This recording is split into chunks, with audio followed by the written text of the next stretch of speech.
Barataan kun Caalaa jedhama. Qabxii intiraansii 400 fide. Hiriyaan isaa kun immoo Ahmad jedhama. Qabxii 325 qaba. Caalaan meedisinii barachuu barbaada. Kanaafis gara Yuunivarsiitii Arsii deeme. Hiriyaan isaa Ahmadis meedisinii barachuuf jedha. Garuu Ahmad Yuunivarsiitii Haramayaa seene. Haala nama ajaa'ibuun Caalaan qabxii 400 qaba. Garuu meedisinii galuu hin danda'u. Ahmad garuu qabxii 325 qofaan Yuunivarsiitii Haramayaatti meedisinii galuu ni danda'a. Iccitii isaa viidiyoo kana keessatti isinitti hima. Viidiyoo kana keessatti waa'ee meedisinii qofa haasa'uuf miti. Hanga dhumaa kan waliin turtan yoo ta'e barattoota naachuraal saayinsii fi sooshaal saayinsiidhaaf akkaataa yuunivarsiitii fedhii keessanii akkasumas dipaartimentii barbaadan carraa galuu keessan baay'ee isiniif guddisa. Hanga dhumaatti na waliin tura. Fakkeenya barataa Caalaa fi Ahmad isinitti hime irratti yuunivarsiitiiwwan garaagaraa seera mataa ofii qabu. Akka fakkeenyaatti yuunivarsiitii Arsiitti meedisinii galuudhaaf minimum requirement intiraansii qabxii 430 fiduu qabda. Isaa olis yookiin xiqqoo hir'achuu danda'a. Haramayaa Yuunivarsiitii garuu qabxii 300 osoo qabaattee meedisinii galuudhaaf dorgamuu ni dandeessa. Seerri kun meedisinii qofaaf miti.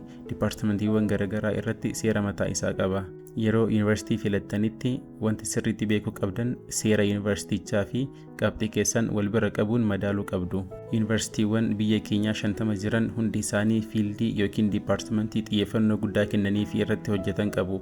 Fakkeenyaaf meedisinii barachuudhaaf riisoorsii fi xiyyeeffannoo yuunivarsiitichaa irratti hundoofne yuunivarsiitii Madda Walaabuu caalaa Jimmaa Yuunivarsiitiin fooyyeedha. Software Engineering barachuudhaaf immoo Yuunivarsiitii Haramayaa caalaa Yuunivarsiitii Saayinsii fi Teekinooloojii Adaamaa yookiin Astuun gaariidha. Gabaabumatti wanti isin jechuu barbaade yeroo yuunivarsiitii filattanitti dipaartimentii isin galuu barbaadan irratti yuunivarsiitiin isa kamtu bareeda akka ta'e beekuu qabdu. Isa kana beekuuf immoo karaawwan garaagaraa fayyadamuu dandeessu. Isaan keessaa hiriyoota yuunivarsiitii keessan kan isin hangafan kan yuunivarsiitii keessa jiran jechuudha.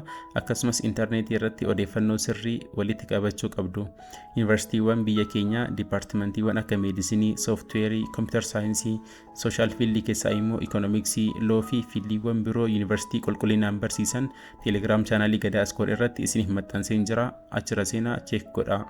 Dogongora barattoonni hedduun filannoo yuunivarsiitii wal qabatee hojjetan fi gaabbii guddaa keessa akka galan isaan godhu keessaa inni tokko yuunivarsiitii magaalaa jiraatan irraa fageenya dheeraa irratti argamu filatanii booda gaabbii keessa galu. Yeroo ayyaanaa fi boqonnaa maatii bira deemanii deebi'uun baay'ee rakkisaa ta'a.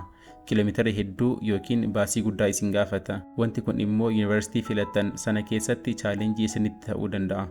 Afraffaa irratti wanti beekuu qabdan haala jireenya kaampaasiiwwan yuunivarsiitii isin filattanidha. Qulqullina naannoo doormii jiru, haala bishaan yuunivarsiitichaa fi nyaata kaafeedhaa wal qabatee hanga tokko odeeffannoo osoo walitti qabattanii gaarii ta'a.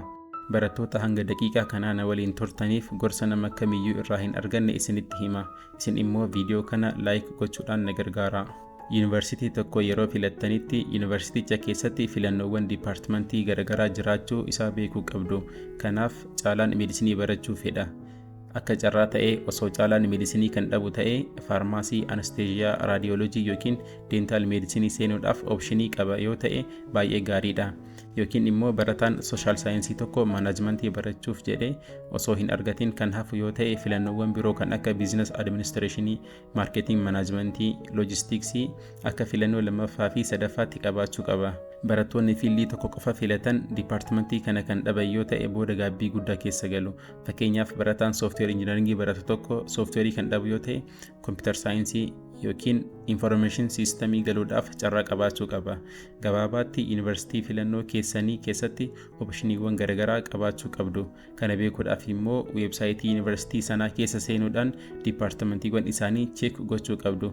Liinkii weebsaayitii yuunivarsiitiiwwan biyya keenyaa hunda isaanii teelegiraam chaanaalii Gadaa Iskool irratti isiniif kaa'een jira.